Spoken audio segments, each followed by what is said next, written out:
Robbie Domingo. Salamat. Salamat. I love you, Robbie. Now, mga kapamilya, live na live kasama nga natin ngayon dito sa Conrad Hotel para sa Oppo F3 launch ang nag-iisa napakahusay na aktor ng kanyang henerasyon, Joshua Garcia. Hello, Hello.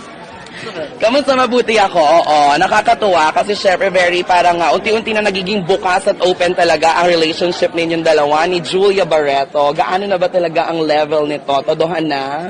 Ganun pa rin naman. Dadating naman yun eh.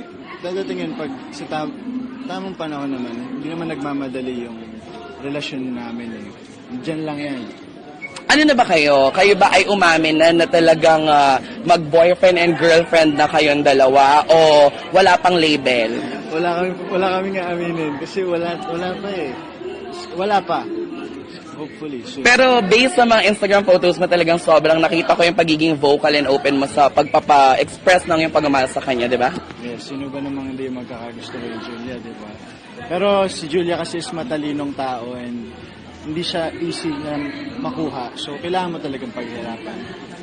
Correct. Ito, pag-usapan naman natin mabilis lang. Itong Oppo F3 na cellphone na camera. Yes. Anong masasabi mo nung una mong na-try yung cellphone ng Oppo F3?